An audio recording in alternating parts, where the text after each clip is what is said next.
Keith here from pickinglessons.com. Tarbolton Reel, this is a great tune. It's a traditional Irish reel. It's in E dorian, so that's E minor, but with a key signature from D major. So we've got the C sharp in there, although we do adjust a little bit for the melody later on with the C natural in there too, so there's a little bit of movement.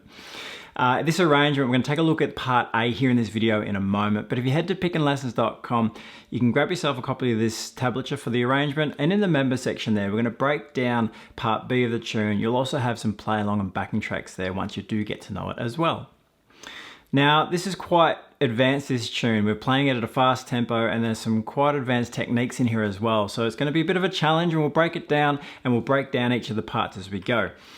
So we are in E minor, although the Dorian mode, so the scale sound for this mode, yeah, it's got the C sharp in there.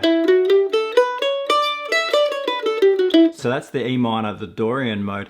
The melody does use the C chord and the C melody note later on, but the C sharp is pretty heavily used as well. Now we are in 4/4 time, and there are an awful lot of 8 notes, so there's an awful lot of picking. This A section is pretty straight in terms of ornamentation. There's nothing really too fancy. That all happens in the B part, but there's a fair bit of movement, and some of the patterns just move in a slightly different way perhaps than you might expect. So let's just break it down. The first measure, we have this pickup note initially, so on the 4 and, 2, 3, 4 and, to get us to the first beat. So you've got to play that pickup note as an upstroke and then down on the first beat of the first bar. 2, 3, 4, up, down. Once we get there, we've got a fair bit of movement. We're going to cover some string territory. So, okay, so we're going from E to E, playing that octave. Down, up, down, up, down, down, up. And so our right hand really does need to follow this 8th note rhythmic structure, alternating picking. So every 8th note is played as down and up each pair, and each quarter note is just going to be a downstroke. And in this section, really, that's all we've got. We've got an awful lot of 8th notes. So that first bar with the pickup, 2, 3, 4, and 1, and 2, and 3, 4, and. Okay, second bar. So this second bar here, we've got this movement,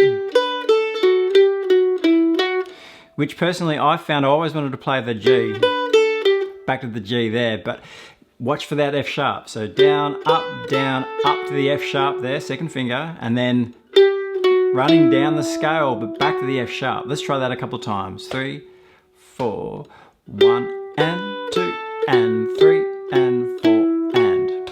Yeah, the movement is just something that personally didn't come naturally straight away. I wanted to play the G first, so something I watched as I was practicing myself. Let's pop these first 2 bars together just for a bit of practice, and this is always a good idea. Get to know segments and little chunks, put them together, and really build your knowledge of the tune as you go. So from the pickup note, 3, 4.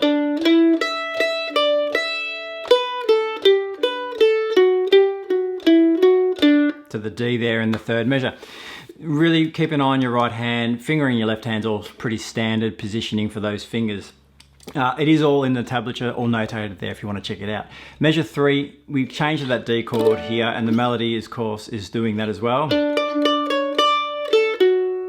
So similar theme happening, the D and the D octave. 1 and 2 and 3. There was that C sharp. 1 and 2 and 3, 4 and.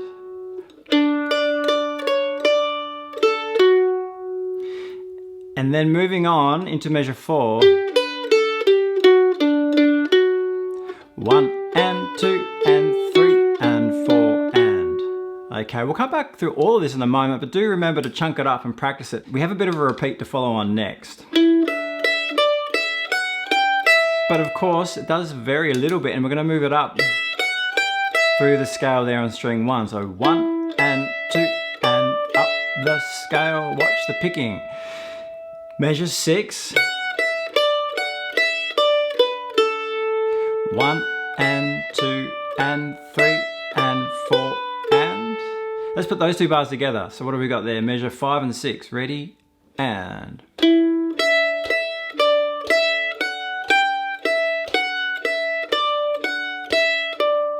Yeah, pretty busy, all 8th notes, yeah. Once we get up to tempo, we've got a lot of picking going on. Measure 7, so the C chord comes in and the D chord before it resolves back to the E minor. So it kind of comes almost back into the E natural minor key signature, so no C sharp for this tail end. With the C natural there, yeah? 1 and 2 and 3 and 4 and... Now the E minor on the end, measure 8. We hit a repeat, so we're going to go around twice. 1 and 2 and 3 and 4 and. Right, the second ending is slightly different. We just drop off the D there, and that leads us on to part B pretty nicely. We're going to play through this just once, part A. We're going to play it slow, but with your practice, you do want to get to know it pretty well because of the tempo. Typically it's going to be played in that ballpark that I demonstrated. You could play it faster and you could certainly get away with it a little slower, but a reel typically is going to be a faster tempo. That's generally where they want to sit. Nice and straight, nothing fancy in terms of the feel or anything, just nice and straight. So we'll go from the top, just have a once through, not too fast. 2, 3, 4.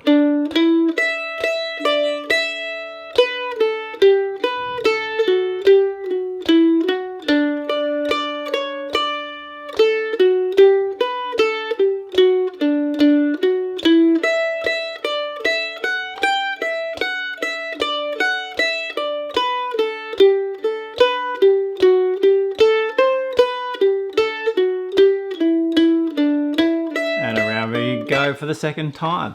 It's a great little melody and it really does move along, these reels do. Practice up the parts, get to know it, like I said, really well. You do want to probably get to know it from memory because it's going to be much, much easier to play at tempo. Pickinglessons.com, you can grab this tablature, but in the member section we will break down the lesson for part B, and part B has a fair bit more going on in terms of ornamentation. We've got a bunch of slurs in there and different rhythm structures as well. So we'll check that out in the member section. So head on over, pickinglessons.com. I'll see you there.